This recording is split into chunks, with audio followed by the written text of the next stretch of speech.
अस्सलाम वालेकुम वरहमतुल्लाहि वबरकातुहू। कैसे हैं आप सब? उम्मीद करती हूँ आप सब ठीक होंगे, खैरियत से होंगे। बहुत खुशी महसूस होती है मुझे जब मैं कमेंट्स पे देखती हूँ कि मेरे बताए हुए वज़ाइफ जब आप करते हैं तो आपके मसाइल हल हो जाते हैं, आपकी हाजात पूरी हो जाती हैं।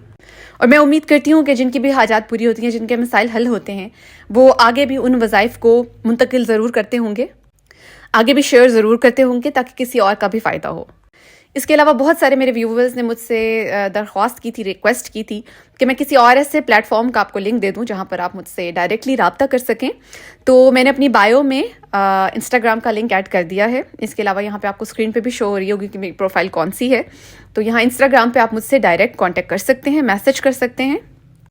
और कोशिश करें कि जब आप मैसेज करते हैं तो ऑफ कोर्स ज़ाहिर सब अस्सलाम वालेकुम पहले कहते ही हैं, सलाम लेते हैं, ठीक है, अच्छी बातें लेनी चाहिए। उसके बाद डायरेक्ट आप अपना मसला या जो भी है वो लिखते हैं ताकि मुझे पता हो कि ये मैसेज कहाँ से आ रहा है।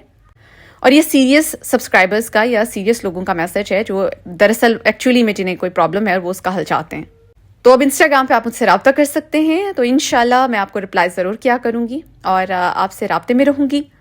और मेरी कोशिश रहेगी कि जितना हो सके मैं आपको फ़ायदा पहुंचाऊं, जितना हो सके मैं आपके प्रॉब्लम्स के लिए आपको सोल्यूशन बता सकूं वज़ाइफ के ज़रिए, कुरानी अहकामात के ज़रिए इंशाल्लाह। आज की जो वीडियो है वो ख़ास तौर पर उन लोगों के लिए बनाई गई है जिनके पास अपना घर मौजूद नहीं है, किराए के घरों में रहते हैं, रेंट पे रहते हैं और कई सालों से कोशिश कर रहे हैं कि उनका अपना घर हो। क्योंकि अपना ज़ाती घर जिस कदर इंसान को सुकून देता है वैसा सुकून आपको डेफिनेटली किराए के घर में महसूस नहीं होता। एक टेंशन लगी रहती है कि कब वो वक्त आएगा जब मेरा अपना ज़ाती घर होगा।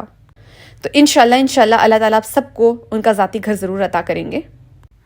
और इंशाल्लाह अल्लाह ताला बहुत कलील मुद्दत में आपके लिए ऐसे ज़राए खोल देगा कि आप अपना घर हासिल कर सकेंगे, अपना ज़ाती घर हासिल कर सकेंगे। कई बार लोगों के साथ ऐसा होता है कि वो अपनी सारी ज़िंदगी लगा देते हैं लेकिन अपना घर नहीं हासिल कर पाते अपनी रहती ज़िंदगी में। लेकिन मेरी कोशिश है कि मैं आज आपको एक ऐसा वजीफ़ा बताऊं, एक ऐसा आज़मूदा वजीफ़ा जो कई लोगों ने किया है और माशाल्लाह उन्हें अपना घर नसीब हुआ है। तो चलें आएँ बात करते हैं आज उस वजीफ़े के बारे में जिससे आप अपना ज़ाती घर हासिल कर सकते हैं। सबसे पहले मैं यहाँ पर मैंशन कर दूँ कि जो पहली सूरत मैं आपको बताने लगी हूँ ये आपने खुली पढ़नी है, ठीक है। इसकी कोई तादाद फिक्स नहीं है। आप वज़ू में हैं या नहीं हैं, आप चलते फिरते किसी से बात करें, काम ख़त्म करके किसी से बात ख़त्म करके आपने फ़ौरी तौर पर इस सूरत को पढ़ना शुरू कर देना है। और वो सूरत कौन सी है? वो सूरत है सूरह इखलास। सूरह इखलास आपने पढ़नी है एबंडेंटली, खुली जितनी आपसे हो सकती है आपने पढ़नी है। चाहे दिन रात आराम कर रहे हैं, काम कर रहे हैं, जो भी कर रहे हैं, आपने सूरह इखलास पढ़नी है एबंडेंटली। और हमेशा उसे पढ़ने से पहले आपने अव्वल व आखिर दरूद पाक ज़रूर पढ़नी है, जो दरूद इब्राहीमी है वो लाज़मी पढ़नी है। एक ये चीज़, इसे आपने अपना मामूल बना लेना है दिन का कि आपने सूरह इखलास पढ़नी है। दूसरी चीज़ जो आपने करनी है वो है सूरह अल आराफ की आयत है जो मैं आपको बताने लगी हूँ। इस आयत को आपने पढ़ना है। बिस्मिल्लाहिर्रहमानिर्रहीम वलक़द मक्कन्नाकुम फ़िल अर्दि वजअलना लकुम फ़ीहा मईशा क़लीलन मा तशकुरून। ये सूरह अल आराफ की आयत है, बहुत ही मौजज़ाना आयत है। अच्छा जी, बात आती है कि इस आयत को पढ़ना कैसे है। इस आयत को आपने पढ़ना है इशा की नमाज के बाद। शुरू में आपने दरूद इब्राहीमी पढ़नी है और उसके बाद 101 मरतबा आपने सूरह अल आराफ की ये आयत नंबर 10 पढ़नी है, 101 बार। और एंड पर आखिर में आपने दोबारा दरूद पाक पढ़नी है और दुआ करनी है। और इस अमल के बीच में और सारा दिन भी जब आप सूरह इखलास का विर्द कर रहे होंगे, आपके जहन में किसी भी घर की या आपका जो अपना घर है जिसको आपने सोचा हुआ है कि वो ऐसा होना चाहिए, या एक घर का जस्ट एक इमेज आपने अपने जहन में रखना है। आपने घर का ख्याल अपने जहन में रखना है कि अल्लाह ताला आपको आपके घर से नवाजेगा इंशाल्लाह। अब डेफिनेटली आपका नेक्स्ट क्वेश्चन ये होगा कि इस अमल को कितने अरसे के लिए करना है।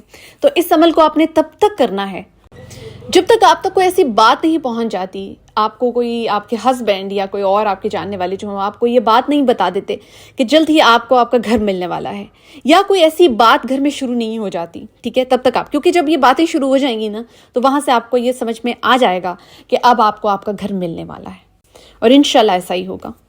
सो आपने इस अमल को जारी रखना है, आपने रुकना नहीं है, रोकना नहीं खुद को। देखिए, जब आपको कोई बहुत बड़ी चीज़ चाहिए होती है ना, अपना घर, अपना ज़ाती घर होना कोई छोटी बात नहीं है। तो अगर आपको उस अमल के लिए ज़्यादा वक्त देना पड़ता है, सबसे पहली चीज़ तो ये कि ये अमल करने से आपको सवाब मिल रहा है, ٹھیک ہے، آپ کے اعمال جو ہیں ان میں نیک اعمال میں اضافہ ہو رہا ہے۔ دوسری چیز یہ کہ اگر آپ یہ عمل جاری رکھتے ہیں، زیادہ دیر کے لیے بھی جاری رکھتے ہیں، تو زیادہ چانسز ہیں کہ اللہ تعالیٰ آپ کو جلدی آپ کے گھر سے نوازے گا۔ تو اس عمل کو آپ نے روکنا نہیں ہے، آپ نے تب تک کرتے رہنا ہے جب تک کوئی صورتحال بن نہیں جاتی، جب تک آپ کو پتہ نہیں چل جاتا کہ اب جو ہے نا وہ سچویشن شروع ہو گئی ہے، اب وہ سینیریو کریٹ ہونا شروع ہو گیا ہے جہاں پہ میرے اپنے گھر کی باتیں شروع ہو گئی ہیں۔ اور انشاءاللہ جلد ہی آپ کو آپ کا گھر نصیب ہوگا، اللہ تعالیٰ آپ کو اپنی ذاتی چھت سے نوازے گا انشاءاللہ۔ اس کے علاوہ یہ عمل وہ لوگ بھی کر سکتے ہیں جنہوں نے گھر کے لیے جو اپنا ذاتی گھر حاصل کرنے کے لیے، کئی بار ایسا ہوتا ہے بینکس میں اپلیکیشنز دیتے ہیں، لون کے لیے اپلیکیشن دیتے ہیں اپنے گھر کی، ٹھیک ہے، تو آپ تب بھی یہ عمل کر سکتے ہیں، آپ کے لیے فائدہ مند ہوگا۔ اس کے علاوہ اس صورت میں کہ آپ کا اپنا جو ذاتی گھر ہے وہ کسی اور کے قبضے میں ہے، ٹھیک ہے، لیکن آپ کو نہیں مل رہا، کوئی کاغذات کا مسئلہ ہے، کوئی لیگل ایشوز ہیں، تب بھی یہ عمل آپ اپنے لیے کر سکتے ہیں۔ اور کبھی بھی جب آپ کسی نیک مقصد کے لیے کوئی عمل یا وظیفہ کر رہے ہوتے ہیں تو کوشش کریں کہ آپ کے دلوں میں کوئی بغض نہ ہو، کسی کے لیے کوئی غلط بات نہ ہو، آپ کسی کا برا نہ سوچ رہے ہوں، آپ حلال رزق کھا رہے ہوں، آپ وقت پہ صدقہ کر رہے ہوں، کیونکہ صدقہ بہت ضروری چیز ہے، یہ آپ کی دعاؤں کو قبول کرنے میں بہت زیادہ ہیلپ کرتا ہے۔ اور اللہ تعالیٰ کو صدقہ کرنے والے لوگ بہت پسند ہیں، اللہ تعالیٰ کو وہ لوگ بہت پسند ہیں جن کے ہاتھوں سے، جن کی زبانوں سے کسی کو کوئی نقصان نہیں پہنچ رہا۔ تو اگر آپ چاہتے ہیں کہ آپ کی دعائیں، آپ کی وظیفے اور آپ کے عمل جلد از جلد قبول ہوں تو ان باتوں کا خاص خیال رکھیے۔ اور اس کے علاوہ جو ایک کام آپ نے کرنا ہے اپنی دعاؤں کو بوسٹ کرنے کے لیے وہ یہ ہے کہ جب آپ کو کوئی اچھی بات پتہ چلتی ہے، کوئی اچھا وظیفہ پتہ چلتا ہے، کوئی دعا پتہ چلتی ہے، تو اسے آگے شیئر ضرور کریں، دوسروں کے ساتھ ضرور شیئر کیا کریں، کیونکہ اس سے یہ فائدہ ہوگا کہ کوئی آپ کا بتائے ہوئے وظیفے پر اگر اس کو کوئی چیز حاصل ہو جاتی ہے، اس کی کوئی حاجت پوری ہو جاتی ہے، تو وہ آپ کے لیے دعا کرے گا۔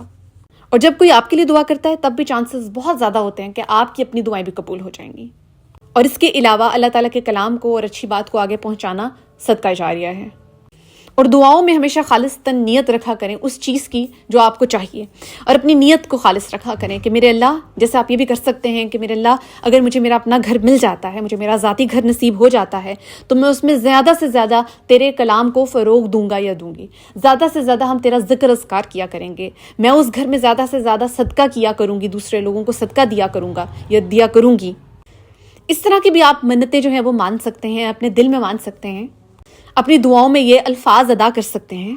اور انشاءاللہ جب آپ یہ عمل کریں گے، یہ وظیفہ کریں گے، تو آپ اس کی کرامات دیکھیں گے، آپ دیکھیں گے کہ اس کی کس قدر فضیلت ہے، اور آپ کو انشاءاللہ بہت ہی تھوڑے عرصے میں آپ کو اپنا گھر نصیب ہو جائے گا۔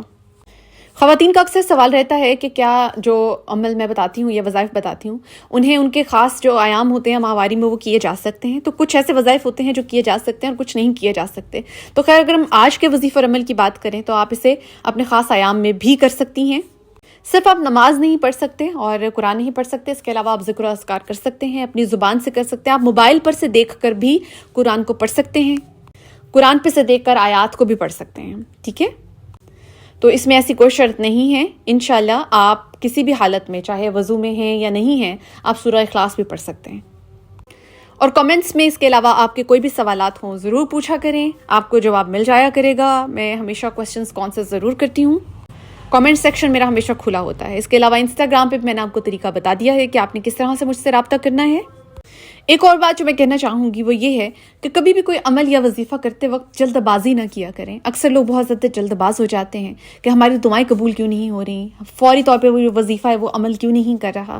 دیکھیں، بڑی حاجات کے لیے یا اگر آپ کی کوئی بڑی ضروریات ہوتی ہیں، ان کو منوانے کے لیے، ان کو پورا کروانے کے لیے وقت تو درکار ہوتا ہے، پیشنس درکار ہوتا ہے، صبر چاہیے ہوتا ہے۔ تو صبر کو کبھی بھی ہاتھ سے جانے نہ دیں اور عمل کو بیچ میں روکا مت کریں۔